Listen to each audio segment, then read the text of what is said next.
Welcome everyone to Breakout Room 10. I'm Brandy Fagan and I am an educational recovery leader for the Kentucky Department of Education. I will be the host for this session on post-secondary readiness. I would like to introduce you to our presenters today. We have Scott Uselis, the data manager for the Office of Career and Technical Education with the Department of Education, and Shara Savage, a program consultant focused on ACT assessment and post-secondary readiness indicators. So thank you for presenting today. I will turn it over to you all. And I will just keep track of timing and also any messages that go in the chat. Okay, great. Thank you, Brandy.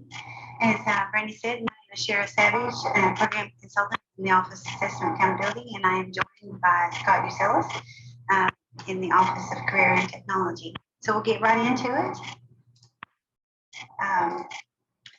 So this presentation will cover post-secondary readiness overview, academic readiness, and career readiness. I will give you the overview, so let's jump into that.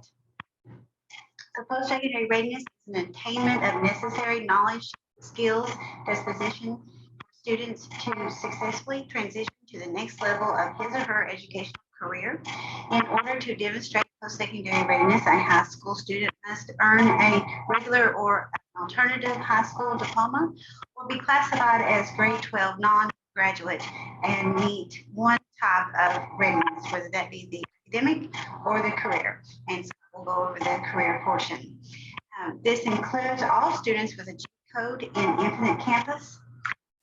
Grade 12 non-graduates are included in the post-secondary readiness and are accountable based on that 100-day rule. Ms. Savage, that's the muffling is there again on your recording, if you can. Is that better? There's still some, maybe it's better now. We'll try it. I'll let you know if it continues. Okay, thank you. So the Office of Assessment and Accountability, we collaborate with the Office of Career and Technology Readiness, Career and Technical Education. It's still there. It's a strange noise, I know. Don't know.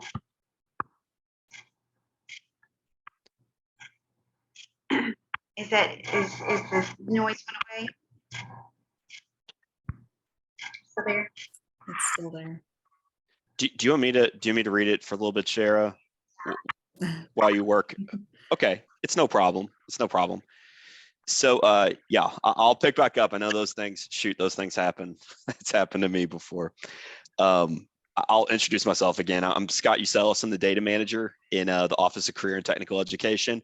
We're more so over the career readiness portion of post-secondary readiness, but I work with Shara and the team in OAA, so I should be able to speak intelligently to this. So yeah, I kind of pick back up where she left off. So Senate Bill 59 is what drove some changes to the post-secondary readiness accountability system. Senate Bill 59 last year, 2022.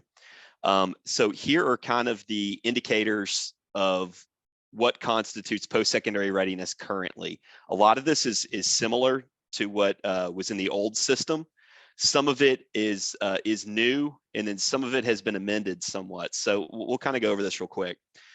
This first bullet point, really no change, meeting or exceeding a college readiness benchmark score on the college admissions examination or a college placement examination approved by the Council on Post-Secondary Education. This is the same as it was. This means kids benchmarking on ACT, SAT, what's on AccuPlacer, Coyote exam. There's several that qualify, and CPE keeps a list of what those exams are and what the benchmark scores are for each of those. Achieving 3 hours of college credit or post-secondary articulated credit by completing a course approved by the Kentucky Board of Education. That one has been amended. Dual credit was always on there. The college credit portion, it used to say 6 hours or the equivalent of 2 courses. Now, again, that has been amended to 3 hours or basically the equivalent of 1 dual credit course This is one indicator that lives both in academic and career. There is CTE dual credit, and then there is academic or general education dual credit. And Shara, you're blocking me a little bit. I'm sorry. Is there? Okay, sorry about that. Achieving a benchmark score on AP, IB, or CAI, or other nationally recognized exam approved by the KBE that generally qualifies a student for 3 or more hours of college credit. Again, this was halved, just like the dual credit indicator. This used to actually be 2 examinations of AP, IB, or CAI. It has now been halved to 1. This next one is one that I'm going to dive into a little bit once we get to career readiness. Completing a required number of hours or achieving a benchmark within an apprenticeship, cooperative, or internship that is aligned with a credential or associate degree and approved by the KBE after receiving input from the local superintendent's advisory council or LSAC. Apprenticeship has always been a part of the post-secondary readiness accountability system. Cooperative and internship is new. And I'm going to dive into that toward the end of the presentation to talk about how we're going to capture our plan to capture data for cooperative and internship work-based learning courses for kids. And then finally, this last one is exactly the same as it was, achieving any industry recognized certifications, licensures, or credentials with more weight and accountability for industry recognized certifications, licensures, or credentials identified as high demand.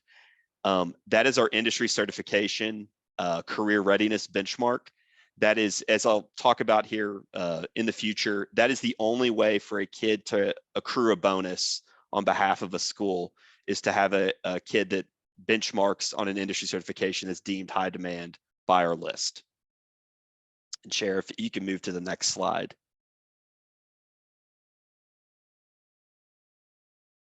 Okay, so again, post-secondary readiness, just showing it in the grand scheme of accountability.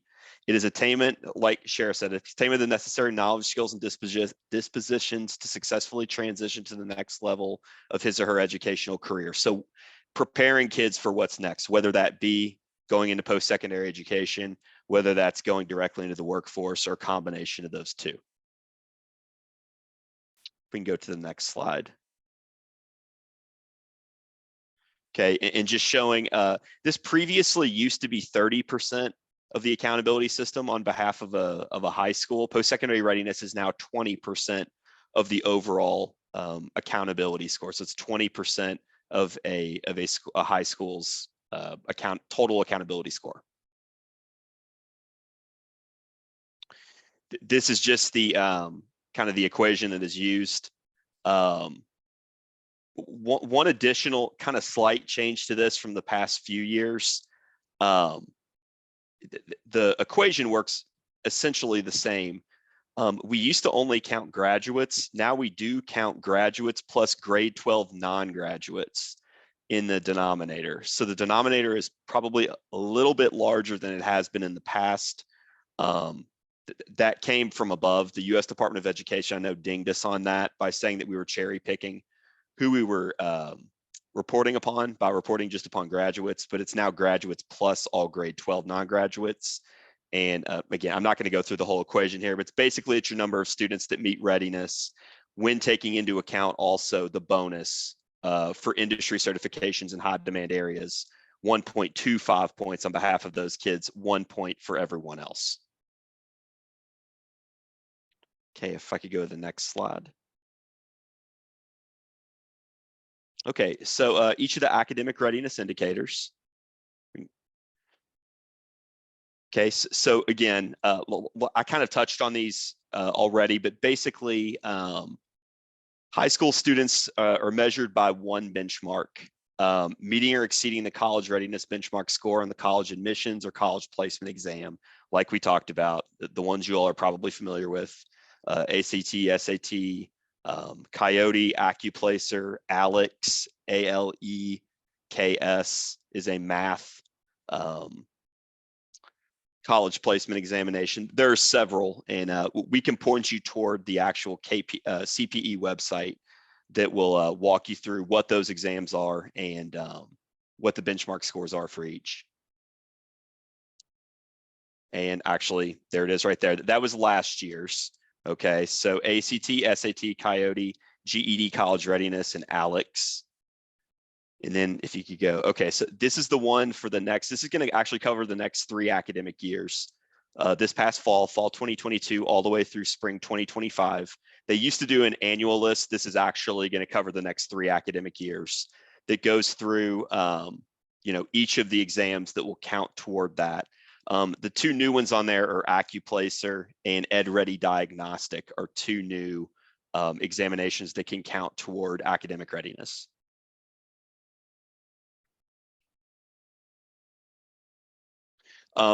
We're just pointing you toward, there is a resource page on the education.ky.gov website specific to post-secondary readiness. A lot of the information we're talking about today is spelled out there. It has up-to-date verbiage and that sort of thing based upon Senate Bill 59 of 2022. Yeah. Yes, I believe you'll have access to this presentation. We'll make sure to share that with you. I saw that comment just come in. Okay, now here's kind of more, Shara can probably do a much better job than I did for the academic readiness portion of that. But for career readiness, this is kind of where my expertise lies, and I should be able to speak pretty intelligently to this. Proposed indicators. So the first 4 indicators here, CTE into program assessment, CTE dual credit, industry certification, apprenticeship, those existed previously. Those were all ways you could become career ready. Let me talk about each of those very briefly, or actually we'll do that in the following slides. The only new way here, if you can go back 1 second, I'm sorry, Shara. I just did want to point out highlighted cooperative internship experience-based work is a new indicator, and I'm going to spend a little bit of time toward the end of the presentation talking about that. And if you all have some questions on specifics, I'll do the best I can. I do want to point out that that is not set in stone yet. It is a real process to get that done. Just because it's in the Senate bill, that does not mean that it's automatically an indicator. Now, most likely it will be, and it will be an option for your kids. But at this point, it still has to be read by the LSAC. I believe that's next week. It has to go before the Kentucky Board of Education on February 7th for a first read. Assuming everything does go well there, this could potentially be an indicator that kids could be counted on for this school year. But again, we have to, there's still many more steps to go before that is official. So if we could go on to the next slide. Thank you, Shara. So I'm going to walk through each way a kid can become career ready. So articulated credit. In our world, what that means, and I'll go to what it says in the Senate bill, achieving 3 hours of college credit or post-secondary articulated credit by completing a course approved by the Kentucky Board of Education. Articulated credit's not necessarily a course. Articulated credit is tied to what's called our end of program assessment, our CTE end of program assessment. So to meet this indicator, a student must achieve a passing score on that CTE end of program assessment. To be eligible to take that test, the student must reach concentrator status. And for those that are not familiar with CTE jargon, a concentrator is someone that's earned 2 credits, 2 transcripted credits in a particular career pathway. Once those are on the transcript, the kid is then eligible to sit for that exam. I get a question a lot, do they have to sit for the exam right when they reach 2 credits? No. So say they're a sophomore and they reach concentrator status. They're eligible to test. You don't have to test them, but you can. Once they achieve that status, they're eligible to test from there on throughout high school. So if they're a sophomore, they could test in sophomore year. If they don't pass it, they could take it junior year, take it senior year. Here, like I said, we'll give you access to this slide deck. This is a link to the actual EOP assessments. We're not going to go there right now, but that is the link to the official CTE EOP assessments. You can get the next slide, please. Okay, CTE dual credit. Achieving 3, it's the same part of the Senate bill that applies to this. Achieving 3 hours of college credit or post-secondary articulated credit by completing a course approved by KBE. So in our world, CTE dual credit is a KDE approved CTE dual credit course. Is a course of the post-secondary institution that aligns closely with the CTE course and course code that is valid within a KDE approved secondary career pathway. What that means in plain English, the course code you're using for that dual credit course, the high school course code you're using, must be a course code that is found in one of our career pathways as published in our program of studies online. I have a link there. I've compiled a list of all the eligible course codes that are eligible for CTE dual credit. That is at that link at the bottom. Like I mentioned previously, this is now one class or 3 hours of college credit. So if a student benchmarks, in other words, with a C or greater on an approved KDE CTE dual credit course, then that kid would be considered career ready. Next slide, please. Okay, industry certification. As reads in the Senate bill, achieving any industry recognized certifications, licensures, or credentials with more weight and accountability for industry recognized certifications that are identified as high demand. We publish a list. It's a dynamic list. The link to the latest version is below. That is version 1.2 of the 2022-2023 list. We used to have a static list, and the difference between the old days and now, the industry certification list was published in July, June or July roughly, prior to an academic year, and it was static. It didn't change until the next June or July. Well, we heard a lot of feedback there that that's not fair. You know, there are good industry certifications that come up throughout the year. Those should be able to be added to the list. We agree with that, and we worked out on a process with the Kentucky Workforce Innovation Board. That is who formally approves industry certifications, by the way. KDE does not approve industry certifications. I'm not equipped to do so. I don't know about, you know, manufacturing industry certifications. I don't know. I'm not in the field. So we have experts on the Kentucky Workforce Innovation Board. We work with folks in our office, partnering with the KWIB to come up with whether industry certification should be added or not. One thing I will say about the dynamic list, nothing will ever be removed during the school year, ever. So what's published in the summer, the only thing we'll do to it is add to it. We'll never subtract anything. And that's only fair for you all. If we publish a list, we can't cut you out at your legs and say, well, I know we said this was valid a month ago, it's no longer valid. That's never going to happen. So it's valid for the entire year. What we do with those new versions is, again, add new certifications to the list as they become approved by the Kentucky Workforce Innovation Board.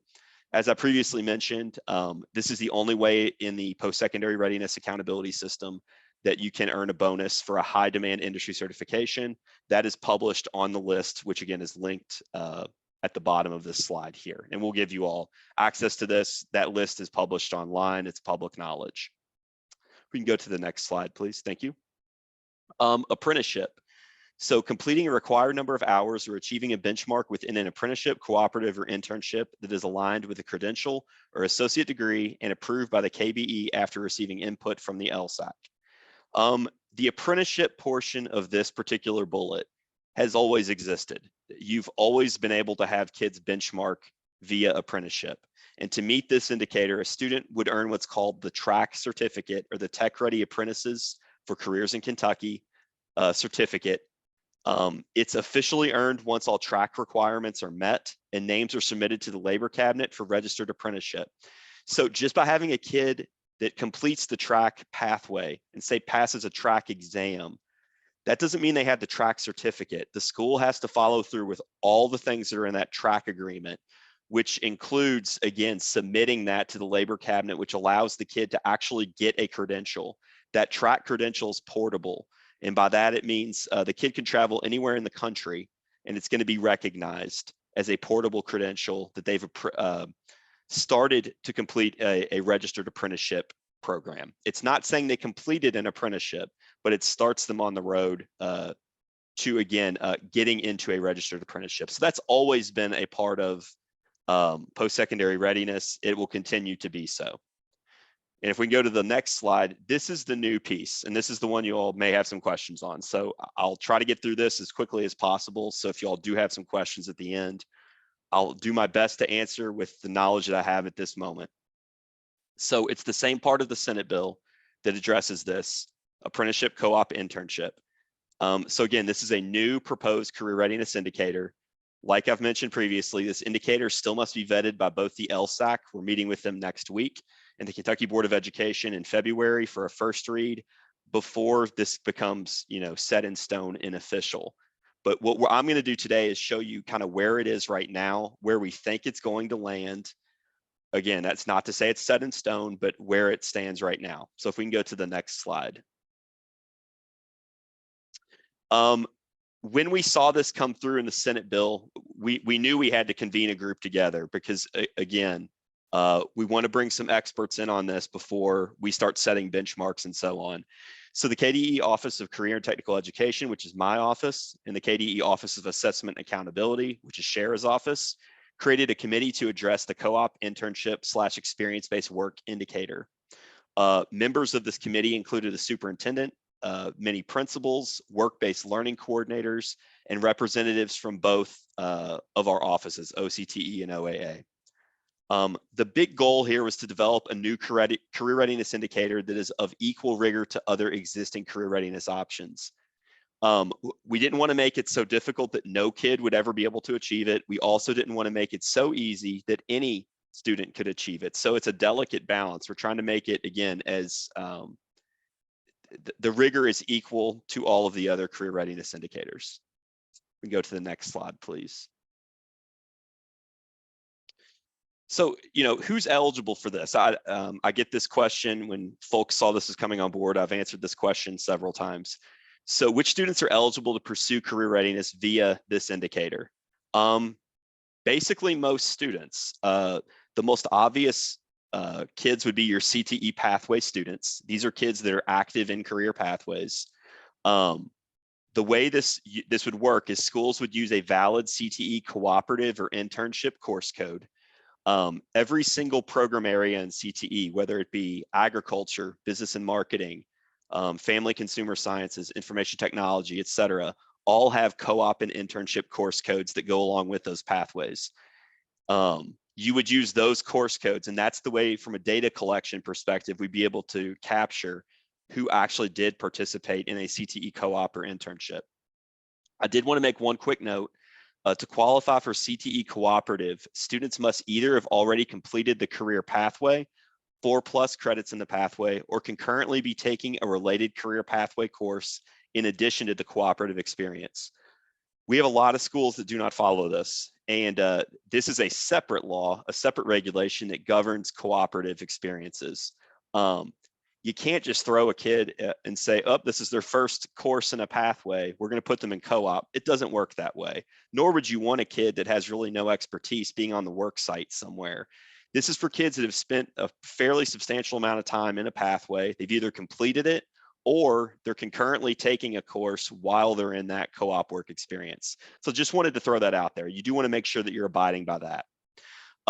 I did also want to say that non-CTE students can participate in this. So if this is not, if you have kids that are not in a career pathway, it does not mean they cannot benchmark in this. Here's how they would do so. This is for kids that basically would have work experiences that are not necessarily connected to a career pathway, but say they leave school to go to a job, to go to work. That is what we would code. The course code experience-based work 901005 is the state course code. One thing you really, if you don't take anything else from this slide, please listen to this one. This is super important. We've had kids really trip up on this, schools trip up on this, and it's really cost kids. For key scholarship purposes, this course code only counts for 1 credit. Even if a kid is out of the building for, say, 2 or 3 periods out of the day, you can still only claim that for 1 credit for KEYS purposes. So that would mean, and if you all are familiar with KEYS scholarship, they need to have 5 credits per academic year. That would mean if you're having a kid in experience-based work, they would have to have 4 additional credits on the transcript, or else they're ineligible for KEYS. And we don't want that to happen, okay? I don't want kids to get denied their KEYS scholarship because you put them in experience-based work and they only have 1 or 2 additional credits.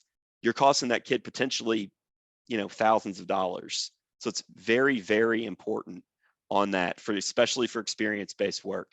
I saw a question come in about experience-based work. That is experience-based work can only count for 1 credit.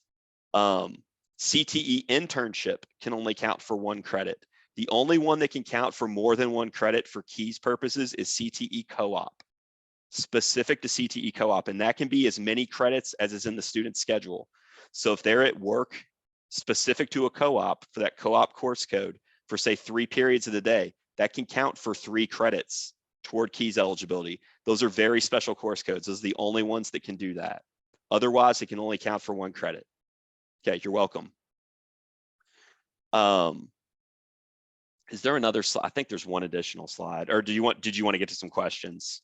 Well, you have 5 minutes left. I know, I'm sorry. I know, Yeah, it's a I know lot. you're good. I think go ahead with your slide, and then there are a couple of questions in the Okay. chat. This is an important one. I think it's the final one. And I did want to go over what we kind of have, and I don't have it up there right now. Sharon, do you mind resharing that last the slide show, please? And if not, I can share it here in a second. Okay, here, hold on. Let me share my screen.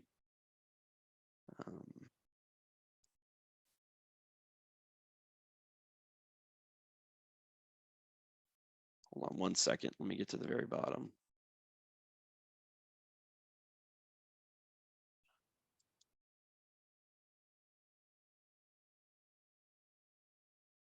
Okay, can you all see my screen? Okay, just very briefly, here's what the committee recommends in terms of benchmarks for this. Again, please don't quote me on this. This again is not set in stone yet. The committee kind of settled on a minimum of 300 work hours to benchmark in cooperative internship experience-based work. There are some rules that they recommend that we abide by. The hours may only be earned during the standard school year and during the standard school week, Monday through Friday. So basically, summer hours and weekend hours would be ineligible to count toward the 300.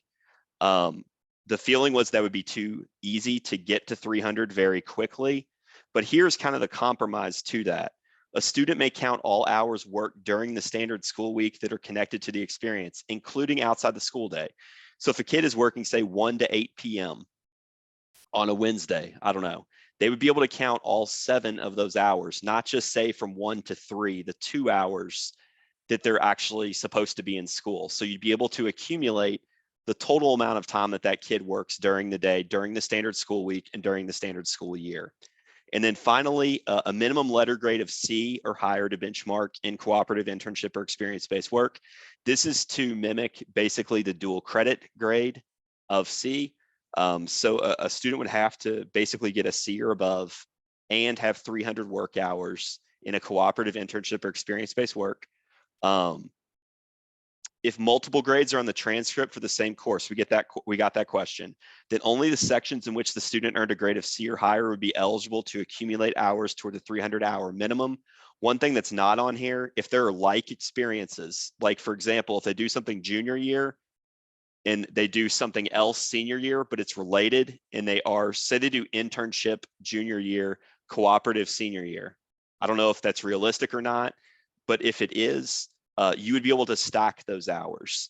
So in other words, you know, you could add together the hours to try to get to that 300-hour threshold. Okay, and there's our contact information. We'll make sure to share that, but I'm going to stop sharing now and try to answer as many questions as I can.